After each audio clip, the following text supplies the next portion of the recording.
Movie की starting में हम कैट को देखते हैं जो एक पॉपुलर सिंगर है। वो अपने न्यू सॉन्ग मैरी मी की रिहर्सल कर रही थी। इसके बाद न्यूज चलने लगती है कि कैट मैरी मी गाने पर 2 करोड़ लोगों के सामने परफॉर्म करने वाली है और वो अपने बॉयफ्रेंड के साथ परफॉर्म करेगी जिसका नाम बेस्टियन था। वो भी एक बहुत ही पॉपुलर सिंगर था। दोनों गाने के परफॉर्मेंस के बाद सबके सामने शादी करने वाले थे। सारे लोग इसके लिए काफी एक्साइटेड है। ये नेशनल न्यूज बन चुकी है। इसके बाद हम कैट के मैनेजर कोलिन को देखते हैं जिसका इंटरव्यू चल रहा था। इंटरव्यू में उसे बहुत सारे क्वेश्चन पूछे जाते हैं और वो परेशान होकर वहां से चला जाता है। वो कैट के पास आता है तो कैट इस शादी के लिए बहुत ही एक्साइटेड थी। इस शादी से उसकी बहुत सारी एक्सपेक्टेशन थी। इसके बाद नेक्स्ट सीन में हम सिटी की दूसरी तरफ चार्ली को देखते हैं जो एक मैथ्स टीचर था। उसकी एक बेटी थी, उसका नाम था लू। यहाँ पर चार्ली और उसकी वाइफ का डिवोर्स हो चुका है और इसी वजह से लू चार्ली के पास ही रहती है। लू अपने फादर से अच्छी तरीके से बिहेव नहीं करती। उसे लगता है कि उसके फादर ओल्ड जनरेशन के हैं, उसे समझ नहीं सकते। इसके बाद वो दोनों स्कूल के लिए निकलते हैं। हमें पता चलता है कि चार्ली लू के स्कूल में मैथ्स टीचर है। चार्ली लू से मैथ क्लब ज्वाइन करने के लिए कहता है लेकिन लू अपने पापा की वजह से ये क्लब ज्वाइन नहीं करना चाहती। चार्ली को लू का बिहेवियर बिल्कुल भी पसंद नहीं आता लेकिन लू से वो बहुत प्यार करता है। इसके बाद हम चार्ली को क्लास में पढ़ाता हुआ देखते हैं। वो काफी अच्छी तरीके से पढ़ाता है। क्लास के बाद चार्ली लू की एक फ्रेंड से बात करता है। कहता है कि लू को मैथ्स क्लब ज्वाइन करने के लिए कहो, वो बहुत ही टैलेंटेड है और इसमें अच्छा कर सकती है। लू की फ्रेंड इस पर हाँ कहकर चली जाती है। इसके बाद हम चार्ली और उसकी दोस्त पार्कर को देखते हैं। वो चुपचाप लू पर नजर रखते हैं। पार्कर को ये सब पसंद नहीं आता लेकिन दोस्ती में उसे ये सब करना पड़ता है। नेक्स्ट सीन में हम कैट और बेस्टियन को साथ में वीडियो कॉल पर देखते हैं। वहाँ उनकी बातों को सुनकर हमें लगता है कि जैसे वो दोनों एक दूसरे के लिए बने हो। दोनों काफी सारी बातें करते हैं। फिर हमें चार्ली को दिखाया जाता है। वो लू को अपनी बचपन की फोटोज दिखा रहा था। लू से कहती है कि आप बिल्कुल भी अच्छे नहीं लगते हैं। चार्ली कहता है कि पहले तुम्हें बहुत कूल था लेकिन ये सारी चीजें अब मैटर नहीं करती। एक्चुअल में तुम्हें किसी भी इंसान में ये चीज देखनी चाहिए कि वो तुम्हारी कितनी केयर करता है, कितनी रिस्पेक्ट करता है। लुक्स वगैरह ये सब चीजें उतनी ज्यादा मैटर नहीं करती। लू को ये बातें बहुत बोरिंग लगी। उसने कहा कि मुझे नींद आ रही है। इसके बाद चार्ली वहां से चला जाता है। वो काफी उदास था। इसके बाद कंसर्ट का दिन आ चुका था। चार्ली पार्कर से कहती है कि कैट की कंसर्ट में तुम भी चलो। अगर तुम यहाँ पर चलते हो तो तुम्हारी डॉटर को भी तुम बहुत कूल लगोगे। थोड़ा सोचने के बाद चार्ली इसके लिए हाँ कह देता है। वो लोग फिर कंसर्ट पर पहुंच जाते हैं। कंसर्ट शुरू हुआ और कैट बहुत ही अच्छी तरीके से परफॉर्म कर रही थी। सभी लोग बहुत एंजॉय कर रहे थे। इसी बीच वहाँ पर बेस्टियन आता है। कंसर्ट के बीच में पार्कर मैरी मी का बोर्ड चार्ली को दे देती है। बेस्टियन गाना गाने लग गया और सब लोगों को बहुत मजा आ रहा था। यहाँ पर बैक स्टेज पर कोलिन को उसकी असिस्टेंट पेज 6 चेक करने के लिए कहती है। कुछ वायरल न्यूज आई थी और इसी वजह से सब लोग इसे चेक करने लग गए। वहां पर बैक स्टेज पर कैट ये सब देख रही थी। उसे लगता है कि कुछ अजीब हुआ है। स्टेज पर अब जाने की बारी कैट की थी। वो अपने मैनेजर कोलिन से पूछती है कि एक्चुअल में हुआ क्या है। कोलिन उसे अपना फोन दिखाता है। इसमें कुछ फोटोज थी। इसमें हम देखते हैं कि कैट का फियांसे बेस्टियन या अपनी असिस्टेंट को किस कर रहा था। वो उस पर चीट कर रहा है। कैट इस बात से बहुत दुखी हो जाती है। जब वो स्टेज पर जाती है तो उसे होश नहीं रहता। वो सब लोगों को देख रही थी। सब लोग वही फोटो देख रहे थे जो उसने अभी देखी थी। इसके बाद कैट पहले तो म्यूजिक बंद कर देती है। बेस्टियन सोचता है कि ये सब हो क्या रहा है। कोलिन फिर उसे उसकी हरकत दिखाता है। कैट अपने फैंस को कहती है कि मैंने सोचा था कि 2 करोड़ लोगों के सामने मैरी मी सॉन्ग सिंग करोगी और इसके बाद मैं शादी करूंगी। आज के दिन की मैंने काफी एक्सपेक्टेशन बना कर रखी थी लेकिन ये जरूरी नहीं कि तुम जैसा चाहो वैसा ही हो। प्यार और शादी एक बहुत ही अलग चीज है। कैट बहुत ज्यादा उदास थी और सबको कहती है कि सब भुलाकर एक नई जिंदगी शुरू करना चाहती है। वो सब लोगों को देख रही थी और वहां पर उसके सामने चार्ली मैरी मी का बोर्ड पकड़कर खड़ा हुआ था। कैट देखकर उसे हाँ कह देती है। चार्ली कुछ भी समझ नहीं पाता। कैट उसे स्टेज पर बुलाती है। उसे कहती है कि क्या तुम मुझसे शादी करोगे। सब कुछ बहुत फास्ट हो रहा था तो स्टेज पर खड़ा एंकर उन दोनों को पति पत्नी घोषित कर देता है। चार्ली को कुछ भी समझ में नहीं आ रहा था पर फिर भी वो हाँ कह देता है। कैट का मैनेजर कोलिन ये सब देख रहा था। इस बात से वो कंफ्यूज हो गया था। उसे लगता है कि इससे अच्छा तो मैं हूँ। वहाँ पर सोशल मीडिया पर सब लोग चार्ली का मजाक उड़ाने लग जाते हैं। वो जिस तरीके से दिखता है उन्हें अच्छा नहीं लगता। कैट चार्ली को फिर किस करती है। मीडिया भी इस बात को सही तरीके से समझ नहीं पाते।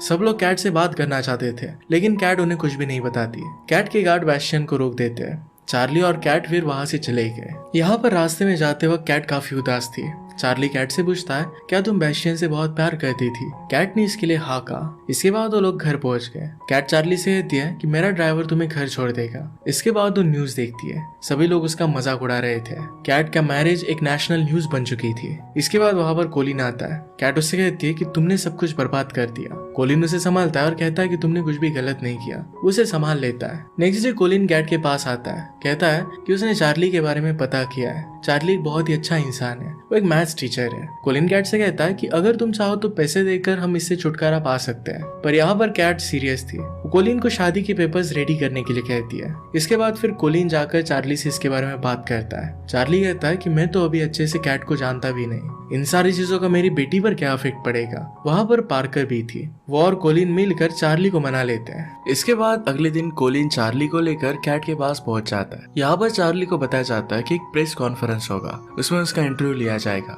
सबके सवालों के जवाब उसे देने पड़ेंगे। चार्ली कहता है कि ये सब मैं हमेशा नहीं कर सकता। इसके बाद कुछ टाइम बाद इंटरव्यू शुरू होता है। वहाँ पर इंटरव्यूअर कैट से पूछता है कि तुमने ऐसा किया क्यों। कैट कहती है कि उस वक्त मुझे जो सही लगा मैंने वही किया। ऐसे ही सवालों का जवाब देते वक्त वो लास्ट में कहता है कि एक दूसरे से वो बहुत खुश है।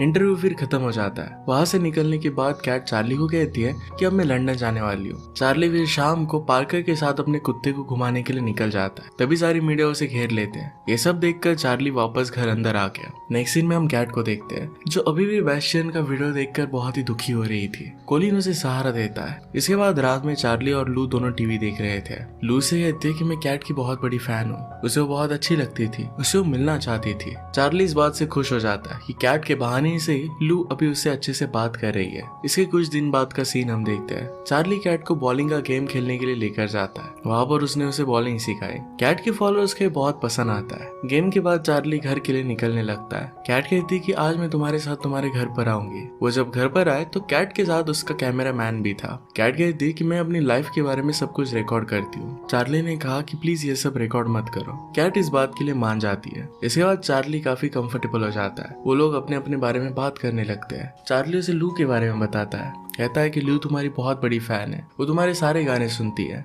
कैट ने फिर चार्ली की वाइफ के बारे में पूछा। वो कहता है कि उसकी वाइफ बहुत अच्छी थी, पर उन दोनों की थॉट्स काफी अलग थे, इसी वजह से उनका डिवोर्स हो गया। वो दोनों फिर साथ में कुत्ते को घुमाने के लिए लेकर जाते हैं। यहाँ पर वो बहुत सारी बातें करते हैं। उन दोनों में अच्छी अंडरस्टैंडिंग हो जाती है। दोनों काफी खुश थे। ऐसे ही टाइम आगे जाने लग गया। दोनों एक दूसरे के साथ काफी टाइम स्पेंड करने लगते हैं। एक दिन कैट पेरिस जाने वाली थी, तो इससे पहले वो चार्ली को कॉल करती है। फोन पर चार्ली काफी खुश था क्योंकि लू ने मैथ्स क्लब ज्वाइन कर लिया था। कैट को भी ये बात बहुत अच्छी लगी कि लू और चार्ली के बीच में बातें अच्छी हो रही है। चार्ली कैट को कहता है कि एक बार लू मैथ्स कंपटीशन में आंसर नहीं दे पाई थी और सबने उसका मजाक उड़ाया था। अभी भी लू काफी डरी हुई है कि कोई उसका मजाक ना उड़ाए। फिर नेक्स्ट डे हम देखते हैं कि चार्ली मैथ्स क्लब में मैथ्स पढ़ा रहा था। वहाँ पर लू भी थी। तभी वहाँ पर पार्कर आ जाती है। वो सब बच्चों को कहते हैं कि तुम्हारे लिए एक सरप्राइज है। वहाँ पर कैट आई हुई थी। कैट को देखकर सब बच्चे काफी खुश हो जाते हैं। एक्चुअल में लू को कुछ समझाने के लिए कैट ने अपने पेरिस जाने का प्लान कैंसिल कर दिया था। यहाँ पर पहली बार चार्ली लू से कैट को मिलवाता है। कैट को लू से मिलकर बहुत अच्छा लगता है। सभी बच्चों से वो बात करती है। एक बच्चा उसे कहता है कि लू बहुत बार नर्वस हो जाती है। कैट ने कहा कि मेरा एक वीडियो चेक करो, जिसमें हम देखते हैं कि लाइव कंसर्ट के बीच में अपने लिरिक्स को भूल गई थी। वो कहते हैं कि जब भी हम नर्वस हो जाते हैं तो हमें डरना नहीं है, बस डांस करना है। वो बच्चों के साथ डांस करने लगती है। डांस के साथ में चार्ली बच्चों को मैथ्स के कंसेप्ट पढ़ा देता है। यहाँ पर कैट और लू के बीच में काफी अच्छी ट्यूनिंग हो जाती है और सभी लोग काफी खुश है। रात में फिर लू और चार्ली को कैट अपने घर पर इनवाइट करती है। बातों बातों में वो लू से पूछती है कि क्या तुम्हें अपने फादर पसंद है। लू इसके लिए हाँ कहती है। ये सुनकर चार्ली को बहुत अच्छा लगता है। यहाँ पर कैट लू को उसके पसंद का एक पर्स गिफ्ट करती है। लू को ये सब बहुत पसंद आया। चार्ली फिर कैट से पूछता है कि क्या तुम कल फ्री हो। चार्ली ने उसे अपने स्कूल की पार्टी के लिए इन्वाइट किया। कैट अगले दिन बहुत बिजी थी, पर कुछ सोचने के बाद वो हाँ कह देती है। नेक्स्ट इवनिंग वो लोग पार्टी में पहुंच जाते हैं। वो एक छोटी सी पार्टी थी, पर फिर भी सभी लोग वहाँ पर बहुत एंजॉय कर रहे थे। एक्चुअली कैट ने हमेशा बहुत बड़े बड़े इवेंट्स देखे थे, पर इस छोटी पार्टी में भी उसे बहुत मजा आ रहा था। खाना खाने के बाद हम देखते हैं कि कैट बहुत ही अच्छा सॉन्ग गा रही थी। इसका टाइटल था हैप्पी एवर आफ्टर। पार्टी के बाद सब लोग जाने लगते हैं। चार्ली कैट को रास्ते में बताता है कि मुझे तुम्हारा सॉन्ग बहुत पसंद आया। मुझे और मेरी मदर को पुराने गाने बहुत पसंद आते थे। इसके बाद वो घर पर आए। चार्ली पुराने गाने गुनगुनाने लगता है। गाने के बाद कैट चार्ली को डांस के लिए पूछती है। पहले तो चार्ली मना करता है, पर कैट ने उसे पकड़ लिया और फिर वो डांस करने लगती है। चार्ली जरा अनकंफर्टेबल हो रहा था, पर फिर कैट चार्ली को किस करती है। वो दोनों फिर इंटीमेट हो जाते हैं। अगली सुबह चार्ली अकेला उठा।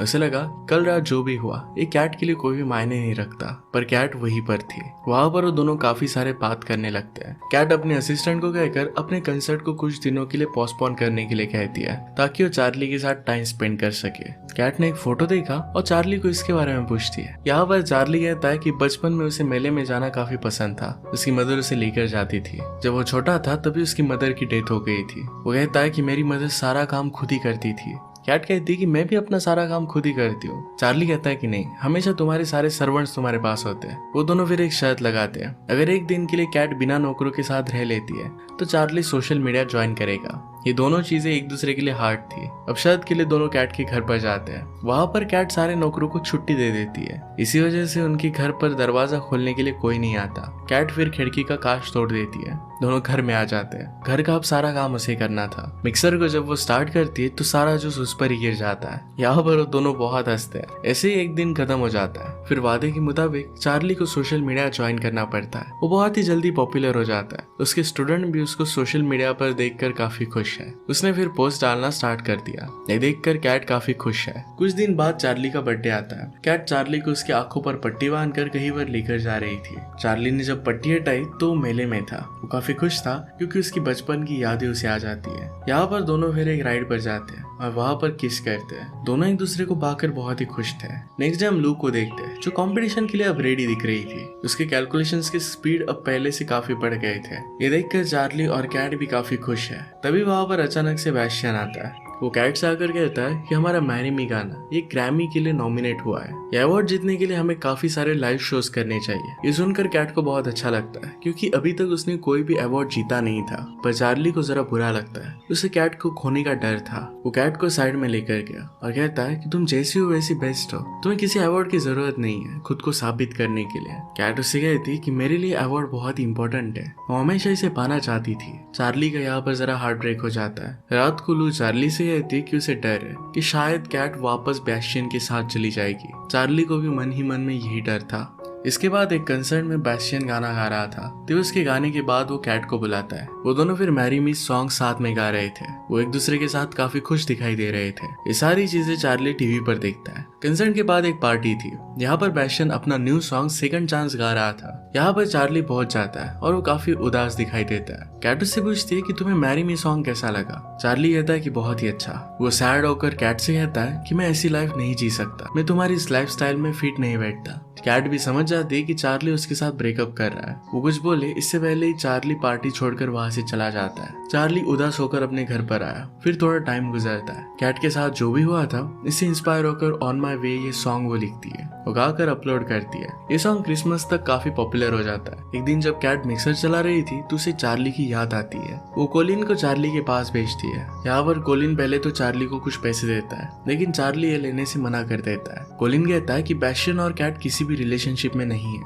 चार्ली ने कहा कि मुझे कुछ भी फर्क नहीं पड़ता। वो कहता है कि कैट का हमेशा साथ देना। यहाँ से फिर वो चला जाता है। कुछ दिन बाद फिर मैथलॉन की डेट आ जाती है। पार्कर, लू सारे लोग सैन फ्रांसिस्को जाने के लिए निकलते हैं। नेक्स्ट सीन में हम कैट को देखते हैं जो टीवी शो के लिए रेडी हो रही थी। तभी वहां पर बैस्टियन आता है और कैट के मेकअप आर्टिस्ट के साथ वो फ्लर्ट करता है। इसके बाद फिर जब टीवी शो शुरू होता है तो शो के बीच में एंकर ने कहा